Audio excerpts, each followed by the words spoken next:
Well, former ANC President Thabo Mbeki says power-hungry people who also want to get rich quick have continued now to infiltrate the party. He says the ANC's task is to end the oppression of the people. Now, some ANC members say factionalism is still rife within the party, adding that the party's branches have become vote-buying machines. Mbeki told ANC members yesterday attending the party's political school in Durban that the ANC's task had not changed, but the members it was attracting had changed. Mbeki also weighed in on the allegations leveled by Lieutenant General Nhlanhla Mkhwanazi, saying that he's very glad that Mkhwanazi had the courage to speak out, and at least the country has a greater picture of what the real state of affairs of the criminal justice system is. And to further this discussion, we do have Professor Bheki Mngomezulu, who is the director for the Center for the Advancement of Non-Racialism and Democracy at the Nelson Mandela University. Professor, it's always great to have this on the show. Welcome. So the former president, I must say, had quite scathing remarks on how the organization, the ANC, had actually found itself in its current state, calling on members to deal with party challenges in an honest manner in order to root out these challenges. Do you think the comrades are still able to listen and apply the advice accordingly, Professor? No, thank you very much, Alicia. I'm sorry to start by laughing, but this is laughable indeed. Alicia, what former President Thabo Mbeki is doing is absolutely correct, but it's too late. The damage has already been done. You will recall that in 2019, just before the 2019 general election, some of us had made some pointers as to what the party needed to do. But then, of course, we're not listened to, and then the rest is history. For the very first time in 2019, the ANC got below 50%, getting only 57.59%. And then, of course, we thought that was a learning curve, and then things were going to change for the better in the local government election in 2021. But the situation was even worse, where the party's general support was 45.59%. And then we thought that now at least the picture is clear, then the ANC knows exactly what to do. But only to find that in 2024, the figure was 40.18%. So it's a downward trend. And then the question is, why didn't the party stand up earlier and waited until now on the eve of the election? So in principle, the former president is right, but the timing, I don't think it is the correct one. It's too late. Absolutely, Professor. Even called the party, saying that they are currently in a crisis, more so in the province of KwaZulu-Natal. Now, the issue of members that are joining the organization purely for self-enrichment. I mean, Prof, we've long cautioned, the political parties against becoming hubs for careerists. But in all honesty, when you hear the sentiments of S.G. Mbalula saying that respect is not inherited but emulated within the organization, coupled with some recent revelations of SETA appointments and the contentious issue of cadre deployment, that means the culture of self-enrichment has long been created by those within the party itself. Alicia, coincidentally, on Friday, I was asked to address a young men's symposium. And one of the things I said there was that greed is permanent. Once you embark on greed, then you can't get rid of it. Even if you do go to church, you'll hear there is a guy in the Bible who says that it's not me who is committing the sin, but it is the sin that is in me. So in other words, you become a slave of your own doing.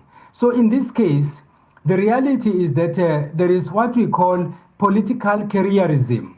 In other words, people who take politics as a career and not necessarily to serve the people.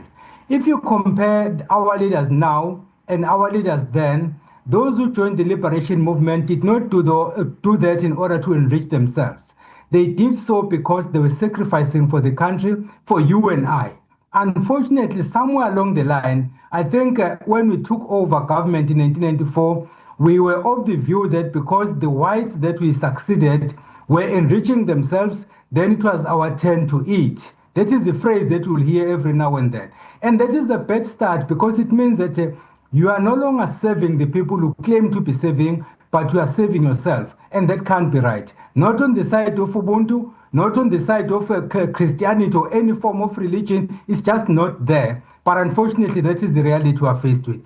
Maybe lastly on this one, Alicia, my take is that this political education should have started at the national level, because most of the problems we find in provinces are in fact a replica of what happens at a national level. You recall that there was a time when I said if change is to happen, it must happen at the NEC, happen at the NWC, then it can go down to the provinces and then down to the structure, to the branches. If you start at the provincial level, we have already missed the point, because those who have been creating problems at a national level have not been educated. They've not been exposed to this political education. Then you have the second tier being exposed. You still have the last tier, which is at a local level. So you will be able to deal with the last two, but to leave the one at the top, which is a decision-making power. So therefore, you have a problem. You start from the top to rectify the situation, then the rest should fall into place. Professor, on the issue of continued renewal of the organization, right, the provincial convener, Jeff Radebe, was part of this briefing. He read out a declaration that actually points to how frank and far-reaching the discussions have been, among other things that had been resolved, that everybody will have to reapply for ANC membership and that lifestyle audits are now going to be done. But I mean, we've been waiting for lifestyle audits for ministers within Parliament. How is this? How do you see this actually materializing? No, it won't happen, Alicia. Let us not mince our words. It won't happen, particularly because there is no political will to do it. You have someone who earns 500,000, and that person lives a life of someone who earns 1.5 million. Where does the balance come from? I cannot answer that question because I'm not there. The reality is that, in fact, the problem we see in government in general, our government is very good when it comes to policy formulation. Don't make a mistake on that one. We are very good when it comes to policy formulation. The only problem we have is policy implementation. And the same goes for the ANC that we're talking about. When you look at ANC policies, they are clear, crystal clear. If you were to implement those policies, the ANC could recover as early as next week. But the problem is that you need people who are going to be implementers, and they must have a political will to do so. And number two, you must position people where they can serve the organization well, not to position them just because they happen to be in the right faction. Because if you do that, with all the good policies, some of them will fail, dismally fail to implement those policies, so the end goal will therefore not be reached. So there are a lot of things that need to happen, which is where then the political school comes in, whereby you educate people holistically and say the little thing that you do contributes either to the rise of the organization or to the fall of the organization. And by implication, it contributes to the rise of the country and then to the fall of the country, which is why we now have these coalition governments. They would not have come if the ANC policies had been implemented the way they are. Then the country would be in a far better place than we are right now. In closing, Professor, I mean, on his comments on Mkhwanazi coming out to lay bare the challenges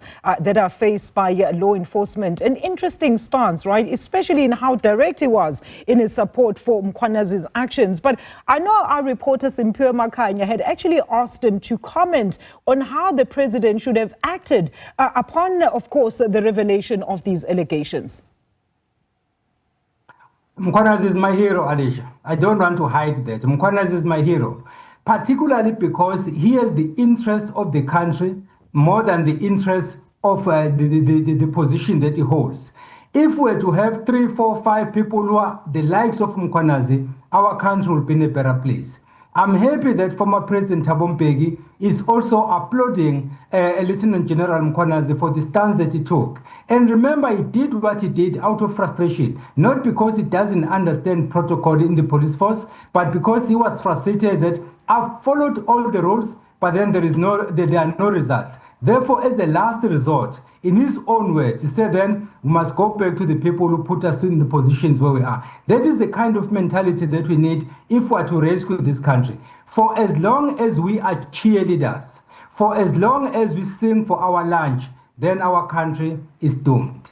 All right, Professor, thank you so much, as always, for your meaningful contributions. That is Professor Bheki Mngomezulu, political analyst there, weighing in on the ANC renewal, as well as former President Thabo Mbeki's call to action by party members and leaders alike.